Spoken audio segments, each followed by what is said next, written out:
कागज आगे क्या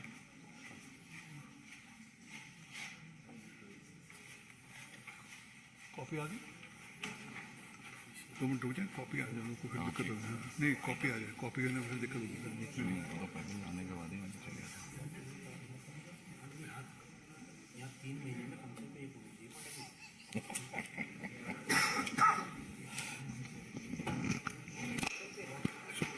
बहुत लोग हैं पुराने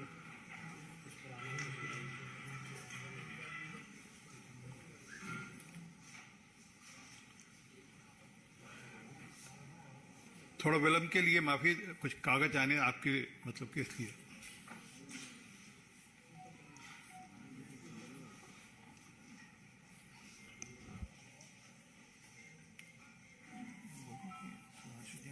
शराब पानी का पानी करना नहीं दूसरा तो पानी होता है ना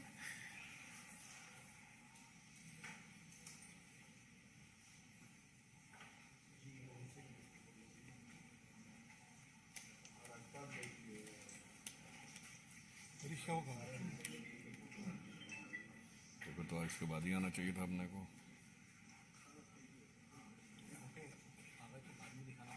नहीं चाहिए तो ना ऐसा ना होना कि जब तक अपन बोलना खत्म करें तब तक आ ही नहीं पाए 5 मिनट में कागज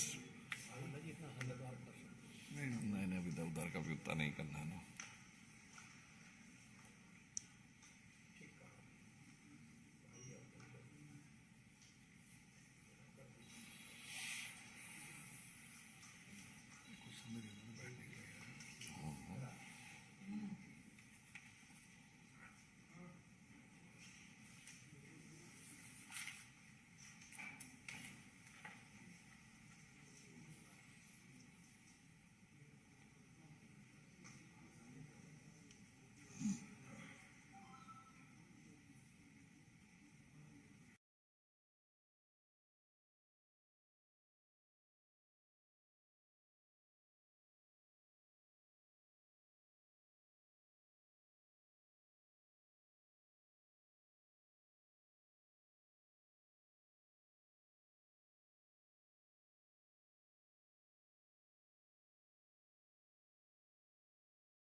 प्रेस वार्ता दिल्ली के अंदर जो शराब घोटाला चल रहा है उसको लेकर सुधांशु त्रिवेदी जी आज आपके सामने शराब का शराब पानी का पानी करेंगे और दिल्ली के हमारे leader of opposition Ramveer Singh ji हैं हमारे बीच में साथ बैठे हैं हमारे विधायक विजेंद्र गुप्ता जी हैं पार्टी के अध्यक्ष रहे दिल्ली में पहले ओम प्रकाश शर्मा जी हैं मोहन सिंह जी बिष्ट हैं अनिल वाजपेयी जी हैं जितेंद्र महाजन जी हैं और पार्टी के दिल्ली के मीडिया के प्रमुख हरीश खुराना जी हमारे साथ हैं मैं निवेदन करूंगा माननीय सुधांशु त्रिवेदी जी से वे अपनी बात रखें मित्रों आज की इस विशिष्ट प्रेस वार्ता में दिल्ली विधानसभा के हमारे नेता प्रतिपक्ष और सभी सम्मानित विधायकों को आने की आवश्यकता इसलिए पड़ी कि विगत दिनों जो कुछ भी क्रियाकलाप दिल्ली में शराब घोटाले से ध्यान भटकाने के लिए किया जा रहा था दिल्ली विधानसभा में विश्वास मत के नाम पर जो अवांछित अनावश्यक प्रपंच किया गया यद्यपि वो विधायकों को बाहर रख के किया गया उसके बाद भी विश्वास का संकट दिल्ली में उत्तरोत्तर गहराता जा रहा है जिसका सबसे बड़ा प्रमाण यह आया कि जब वो एक स्टिंग ऑपरेशन जो आप सभी ने देखा, जो इस प्रकार का था, जिसे एक प्रसिद्ध उक्ति में कहा जाता ना, प्रत्यक्षम किम प्रमाणम, प्रत्यक्ष को प्रमाण की आवश्यकता नहीं, वह प्रत्यक्ष दिखाई पड़ रहा था। मगर आज यह समस्या क्यों उत्पन्न होती है? क्योंकि जो अपने को यह कहते थे, भारत के इतिहास के एकमात्र व्यक्ति हैं अरविंद केजरीवाल जी, जिन्होंने संवैधानिक पद पर बैठकर औपचारिक रूप से यह कहा था कि यदि आपसे कोई मिलने के लिए आए तो उसका स्टिंग बना लीजिएगा जी, और हमें दे दीजिएगा, हम उस स्टिंग के आधार पर ही कार्रवाई कर देंगे। पर आप देखिए कि वक्त का बदलाव और चरित्र का बदलाव किसी भी पार्टी और नेता के चरित्र में कैसा परिवर्तन ले आता है कि आज इतने बड़े प्रत्यक्ष प्रमाण के उपरांत भी वो पूरी निर्लज्जता के साथ उसे स्वीकार तो नहीं कर रहे हैं, बल्कि इधर उधर भटकाने का प्रयास कर रहे हैं। इसलिए हमारा बहुत स्पष्ट मानना है, या तो अरविंद केजरीवाल जी इस पर कार्रवाई करें, अन्यथा 7 वर्ष पूर्व दिए गए अपने बयान के लिए सार्वजनिक माफी मांग लें कि मैंने जो बोला था कि स्टिंग के बेस पर मैं तुरंत कार्रवाई करूंगा, वो मेरा उसी प्रकार से बचकाना, अपरिपक्व अथवा मन में विद्वेष रखने वाला बयान था। जैसे मैंने अनेक चीजों पे अपना बयान और स्टैंड पलटा है, मैं आज इस पर भी पलट रहा हूं। मैं पुनः यह बात कहना चाहता हूं कि आपने देखा कि इतने स्पष्ट प्रमाण के बाद भी कभी वो विश्वास मत के नाम पर बचने का प्रयास करते हैं, कभी बापू की समाधि पर जाकर हास्यास्पद और दुखद ढंग से विषय को डाइवर्ट करने का प्रयास करते हैं, कभी अपने मधुशाला का घोटाला पाठशाला के पीछे छुपाने का प्रयास करते हैं। मुख्य विषय के ऊपर वह जवाब देने से निरंतर बचते रहते हैं। परंतु भारतीय जनता पार्टी का बहुत स्पष्ट मानना है कि जब उस स्टिंग ऑपरेशन में स्पष्ट रूप से राशि का उल्लेख है, प्रतिशत का उल्लेख है, और इसके उपरांत भी यदि आम आदमी पार्टी इसे स्वीकार करने को तैयार नहीं है, तो मैं ये कहना चाहूंगा, कट्टर ईमानदार का दागी किरदार अब जनता के सामने साफ हो गया है। पुनः मैं कह रहा हूं, कट्टर ईमानदार होने का दावा करने वालों का दागी किरदार अब जनता के सामने साफ हो गया है। इसलिए हमारे सभी विधायकों को अब यह आवश्यकता महसूस होती है, और जिस प्रकार का घटनाक्रम दिल्ली सरकार में चल रहा है, कभी मुख्यमंत्री दावा करते हैं, मुझे पहले से ये बात पता है, जो लोग यह दावा करते हैं कि उनको सीबीआई के अंदर के सूत्रों से पहली बात पता है, तो आप बहुत आसानी से समझ सकते हैं कि वो सत्ता के संस्थान में रहते हुए किस प्रकार की चीजों को छुपाने, ढकने या मैनिपुलेट करने का कार्य इस घोटाले के संदर्भ में कर सकते हैं। इसीलिए आज हमारे दिल्ली विधानसभा के सभी सम्मानित विधायकों ने केंद्रीय अन्वेषण ब्यूरो यानी सीबीआई को एक पत्र लिखने का निर्णय लिया है कि अनेक तथ्य जो पहले ही प्रकाश में आ चुके हैं, उसके उपरांत इस स्टिंग के प्रकाश में आने के बाद भी, कई दिन गुजरने के बाद भी जिस प्रकार की छलपूर्ण निष्क्रियता दिल्ली सरकार में दिखाई पड़ रही है, वो बहुत संदेह उत्पन्न करती है कि इस विषय को सही ढंग से कभी जांच वो नहीं होने देंगे। इसलिए सीबीआई को पत्र लिखने का निर्णय लिया है कि सीबीआई इस विषय का शीघ्र संज्ञान ले और इस पर उपयुक्त विधायी यानी वैधानिक और उपयुक्त जांच की कार्रवाई करे, क्योंकि जिस प्रकार के कार्य दिल्ली सरकार कर रही है विषय से भटकाने के लिए, मतलब मैं एक उदाहरण के लिए आपसे कहना चाहूंगा, आप सभी लोग प्रबुद्ध पत्रकार हैं, आप कभी जरा खूब स्टडी करके बताइएगा, जिस पार्टी के पास 90% की मेजॉरिटी हो और वो बगैर कहे विश्वास मत की बात करे, इसका अर्थ होता है कि आज विश्वास के ऊपर कोई उनकी विश्वास पे संकट नहीं है, सरकार पे संकट नहीं है, साख पे संकट है। आम आदमी पार्टी की साख पर संकट है और यह बात हम नहीं कह रहे हैं। उनकी पार्टी जिस आंदोलन से निकली, उस आंदोलन के अधिष्ठाता अन्ना जी ने अपने पत्र में ही यह बात स्पष्ट कर दी है। इसीलिए विवश होकर हमारे विधायकों को यह निर्णय लेना पड़ा कि इतने बड़े प्रमाण पर भी यदि कोई कार्रवाई नहीं हो रही है तो फिर देश की सर्वोच्च इन्वेस्टिगेटिंग एजेंसी को इस विषय के ऊपर संज्ञान लेना चाहिए। मैं इस संदर्भ में अनुरोध करूंगा दिल्ली विधानसभा में हमारे नेता प्रतिपक्ष रामवीर सिंह विदुड़ी जी से कि वो आपको संबोधित करें।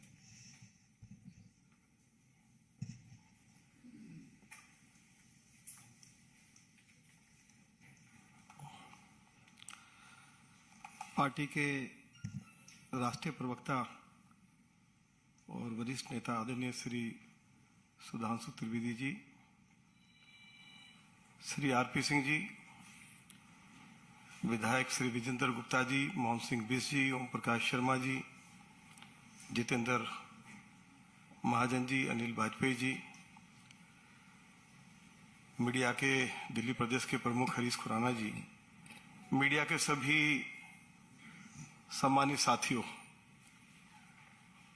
मैं एक बात आज आपको स्पष्ट करना चाहता हूं कि जब नई एक्साइज पॉलिसी लाई गई तो विधानसभा में केवल एक बार चर्चा हुई। दिल्ली के डिप्टी चीफ मिनिस्टर और दिल्ली के chief minister Bharatiya Janata party के विधायकों के सवालों का जवाब नहीं दे पाए। हमारा सवाल था कि दिल्ली में कुल शराब के ठेके हैं 639 और सरकार कह रही थी कि दिल्ली में 849 शराब के ठेके हैं और हम उनकी उतनी ही संख्या रख रहे हैं। 377 सरकारी शराब के ठेके थे और 262 प्राइवेट शराब के ठेकेदारों के पास थे। दूसरी बात, हमने विधानसभा में रिकॉर्डिंग है उसकी, deputy chief minister Manish Sisodia से यह पूछा कि क्या शराब के ठेकेदारों का कमीशन बढ़ा दिया गया है, तो उन्होंने विधानसभा में जवाब नहीं दिया। मेरा स्टार्ट क्वेश्चन था, सप्लीमेंट्री मैंने पूछी, उन्होंने जवाब नहीं दिया। उन्होंने कहा आप लीडर ऑफ अपोजिशन है, आपको सब मालूम है। पॉलिसी की कॉपी हमको उपलब्ध नहीं कराई गई और हाउस के अंदर हमने कहा कि शराब के ठेकेदारों का कमीशन 2% से बढ़ाकर 12% कर दिया है। तीसरी बात हमने कही कि देखिए आप नियमों का उल्लंघन कर रहे हैं। आपने शराब सर्व करने का समय रात 10 बजे से बढ़ाकर प्रातः 3 बजे तक कर दिया है। दिल्ली पुलिस की एनओसी नहीं ली गई है। तीसरी बात हमने कही कि देखिए दिल्ली में 100 ऐसे नगर निगम के वार्ड्स हैं जहां मास्टर प्लान हमको शराब के ठेके खोलने की अनुमति नहीं देता है और डिप्टी चीफ मिनिस्टर ने इस बात को स्वीकार किया कि हां 100 वार्ड्स ऐसे हैं, लेकिन उसके बावजूद भी 300 शराब के ठेके शराब के ठेकेदारों से मोटी रकम लेकर रिहायशी क्षेत्रों में या नॉन कन्फर्मिंग एरिया में या जो मिक्स लैंड यूज की सड़कें थी उन पर खोल दिए गए। चौथी बात, हमने उनको कहा कि साहब अगर कोई शिकायत करता है कि शराब की क्वालिटी ठीक नहीं है तो उसकी जांच सरकार की लैब में होनी चाहिए, लेकिन सरकार ने कहा कि सरकार की लैब में नहीं होगी, जो शराब के ठेकेदार हैं उनकी लैब में ही टेस्टिंग होगी। तो इस पर भी हमने अपना ऐतराज दर्ज कराया था। एक कितनी मजेदार बात उन्होंने हाउस के अंदर कही कि हम दिल्ली के लोगों को शराब पीने के तरीके सिखलाएंगे और उसके लिए 5 शराब के ठेके खोलेंगे। हमने कहा भाई आपने तो दिल्ली में पिछले 7-7.5 सालों में एक स्कूल नहीं खोला, एक कॉलेज नहीं खोला, लेकिन शराब पीने के तरीके आप सिखलाएंगे, उसके लिए 5 स्कूल आप खोलेंगे। तो ये बात भी उन्होंने कही। ये लोग कहते हैं कि 849 शराब के ठेके केवल हमने खोलने की योजना बनाई है, ये झूठ बोलते हैं। इन्होंने 1000 लाइसेंस बैंक्वेट हॉल के मालिकों को, होटल रेस्टोरेंट्स में जो बार्स हैं उनको भी इन्होंने दिए। इन्होंने दिल्ली में यदि नीचे शराब का ठेका है तो फर्स्ट फ्लोर पे डांस बार की भी अनुमति दे दी। और तीसरी एक और मजेदार बात देखिए कि इन्होंने कहा कि जहां शराब का ठेका है वहीं उसके बगल में ही शराब पीने की व्यवस्था की जाएगी, जबकि दिल्ली पुलिस से कोई एनओसी इस संबंध में इन्होंने नहीं ली। अब इनका यह भी कहना था कि दिल्ली में जो नई शराब नीति है ये वर्ल्ड क्लास एक्साइज पॉलिसी है, इससे हमारी आय जो है वो 6,500 करोड़ रुपए से बढ़ के 10,000 करोड़ रुपया हो जाएगी। लेकिन आज मैं इतना जरूर कह रहा हूं कि बिक्री डबल हो गई, लेकिन आय जो है वो आधी भी नहीं रही। अरविंद केजरीवाल, आपको ये तो बताना होगा, जिस शराब नीति को आप कहते थे वर्ल्ड क्लास एक्साइज पॉलिसी है, आखिर उसको वापस क्यों लिया? और जो स्टिंग अभी जो आया है, और जो बात हम हाउस के अंदर कहते थे कि कमीशन 2% से बढ़ाकर 12% कर दिया, जिन शराब के ठेकेदारों को उन्होंने शराब के ठेके दिए उन्होंने स्वीकार कर लिया है हां कि कमीशन 2% से बढ़ाकर 12% किया। लेकिन डिप्टी चीफ मिनिस्टर और चीफ मिनिस्टर भाजपा के विधायकों को इसकी जानकारी देने के लिए तैयार नहीं थे। अब शराब के ठेकेदार कह रहे हैं कि हां 2% से बढ़ाकर 12% हुआ और उसमें से 6% शराब के ठेकेदारों की जेब में गया और 6% जो है वो सरकार केजरीवाल या सिसोदिया की जेब में गया। यही मैं कहना चाहता था। अरविंद केजरीवाल कभी विधानसभा में चर्चा कराते नहीं है, चर्चा से भाग खड़े होते हैं। कभी चीफ मिनिस्टर भी और डिप्टी चीफ मिनिस्टर जो सवाल हमने विधानसभा के अंदर रखे हैं या विधानसभा के बाहर रखे हैं उन पर कभी आज तक उन्होंने जवाब नहीं दिया है। मैं आज जरूर चाहूंगा कि वो हमारे सवालों का जवाब अब तो कम से कम देने का कष्ट करें। मैं यही कहना चाहता था। बहुत बहुत धन्यवाद।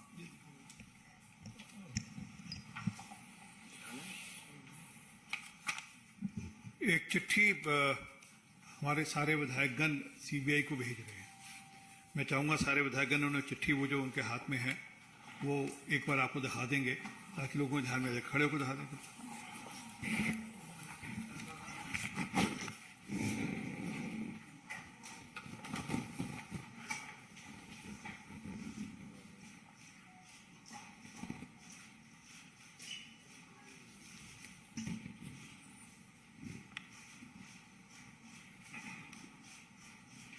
जी धन्यवाद।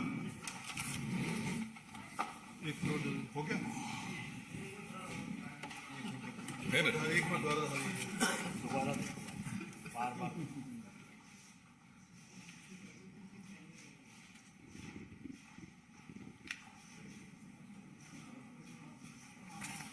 जी धन्यवाद। सुधांशु जी। देखिए, जिस प्रकार से अभी नेता प्रतिपक्ष जी ने कहा तो हम सिर्फ इसको समराइज करते हुए दो बिंदु कहना चाहते हैं। केजरीवाल जी ने अपना बयान दिया था, उसके लिए माफी मांग लें, और अगर कहीं बात पर भरोसा नहीं है तो उन्होंने खुद स्वराज पुस्तक लिखी थी जिसमें उन्होंने लिखा था शराब के ठेके समाप्त कर देने चाहिए और केवल एक ही स्थिति में खुलने चाहिए यदि वहां की 90% महिलाएं उसके लिए लिखित में अनुमति दें। अब या अपनी कथनी और करनी दोनों में के लिए वो माफी मांगे। इस स्टिंग के आने के बाद यदि वो कोई कार्रवाई नहीं करते हैं तो इसका अर्थ बहुत साफ है कि ना अब उनकी कही बात पर भरोसा किया जा सकता, ना उनकी लिखी बात पर भरोसा किया जा सकता। धन्यवाद। आप में से कोई प्रश्न? जी कोई किसी का कोई प्रश्न हो?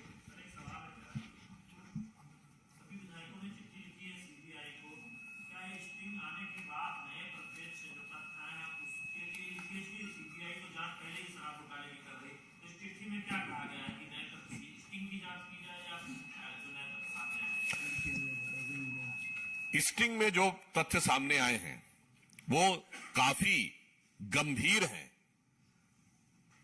और उसमें जिस प्रकार की बातें बहुत स्पष्ट रूप से यानी न्यूमेरिक नंबर्स संख्यात्मक विवरण के साथ संदर्भों के साथ दी हैं वो निश्चित रूप से एक गंभीर जांच की अपेक्षा करते हैं। तो पूर्ववर्ती जैसा विदुड़ी जी ने बताया बहुत सी अनियमितताएं बहुत स्पष्ट हैं जिसका उनके पास जवाब नहीं है। अब यह चीज आने के बाद वो चीज और एक्सप्लिसिट यानी और स्पष्ट रूप में सामने आ गई है। इसलिए इस जांच के दायरे को और व्यापक और गहन करने की आवश्यकता है। और किसी का कोई प्रश्न? जी धन्यवाद। एक और मुद्दा है, पिछले दिनों हमने देखा कि नीतीश कुमार जो है बिहार के मुख्यमंत्री, वो दिल्ली आए थे, राहुल गांधी की सहित तमाम नेताओं के साथ मुलाकात की, कैसे देखते हैं? देखिए, मैं सिर्फ ये कहना चाहूंगा कि जो बिहार में तीसरे नंबर की पार्टी है, वो राष्ट्रीय स्तर पर आज क्या बोले, वो फर्स्ट फ्रंट की बात करेंगे। क्या आपको यह बात तर्कसंगत लगती है कि बिहार में तीसरे नंबर की पार्टी राष्ट्रीय स्तर पर फर्स्ट फ्रंट की बात करे? ये कोई और नहीं है, सिर्फ नीतीश कुमार जी की अपनी राजनीतिक हैसियत बनाने की कवायद है। किसी का? जी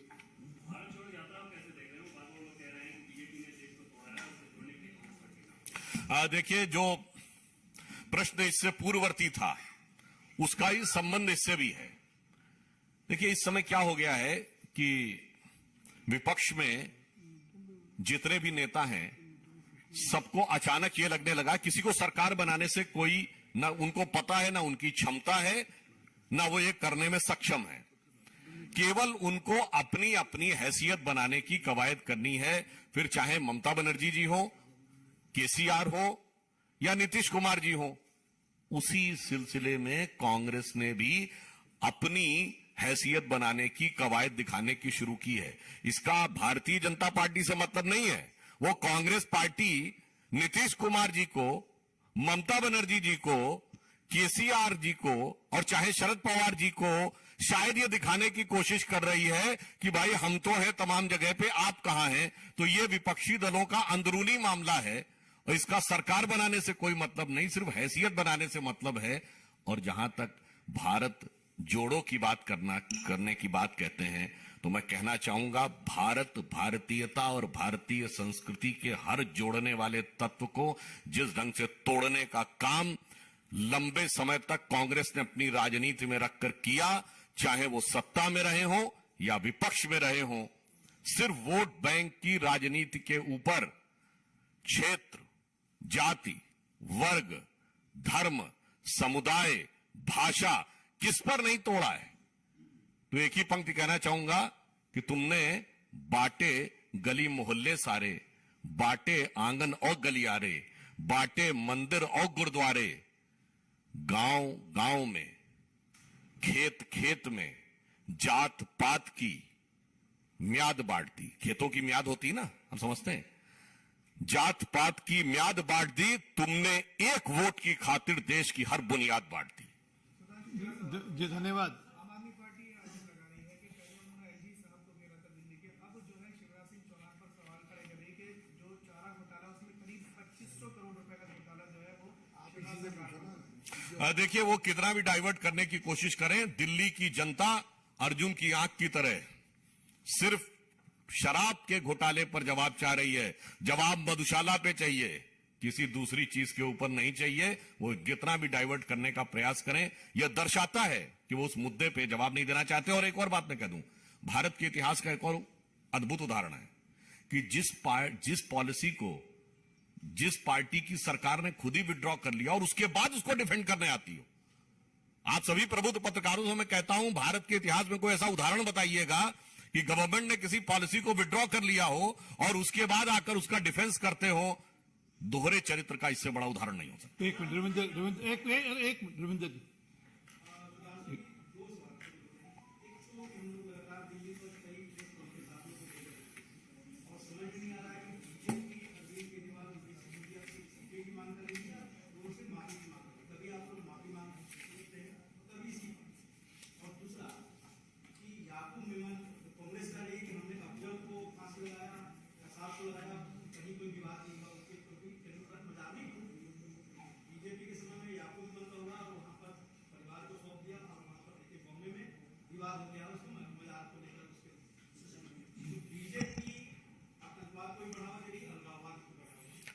इस विषय में महाराष्ट्र की तरफ से स्पष्टीकरण आ चुका है, परंतु मैं फिर भी बताना चाहता हूं। ये याकूब मेनन की जुडिशियल किलिंग हुई है, किसका स्टेटमेंट था? अफजल हालात का मारा है, किसका स्टेटमेंट था? मणिशंकर अय्यर और शशि थरूर उनके मंत्री होके बोलते थे। जाकिर नायक शांति का मसीहा था, इशरत जहां बेटी थी, ओसामा जी थे, हाफिज साहब थे। अरे जनाब, इतना आप आतंकवाद के साथ सराबोर हैं और उसके बाद भारतीय सेना पर आक्रमण करने वाले भटके हुए नौजवान थे। इतना ही नहीं, 26/11 का हमला उनकी सरकार कहती थी हाफिज सईद ने कराया और उनके नेता कुछ और बोलते थे। इसलिए आतंकवाद पर उनका चरित्र इस कदर तार तार है कि मेरे विचार से कुछ बोलने की गुंजाइश नहीं है। और आतंकवाद पर जिस ढंग की खतरनाक राजनीति कांग्रेस ने की है, मैं इस बात को विश्वास और दृढ़ता के साथ कहता हूं कि आतंकवाद पर मोदी जी की सरकार आने के बाद जितना प्रभावी नियंत्रण हुआ है कि आज दक्षिण कश्मीर के 4 जिलों के अलावा वो पूरे भारत से ऑलमोस्ट पूरी तरीके से हमने नियंत्रण करने में सफलता हासिल की। पर मैं कांग्रेस से कहना चाहूंगा, इस चीज पे राजनीति मत करिए, ये आग से खेलने जैसी चीज है। और वैसे तो ये आम आदमी पार्टी पे भी लागू होती है क्योंकि शराब के नशे में वो ज्यादा ही है। इसलिए दोनों को यह समर्पित है कि कागज का है लिबास, चिरागों का शहर है। कागज का है लिबास, चिरागों का शहर है। चलना संभल संभल के, चूंकि तुम नशे में हो। धन्यवाद।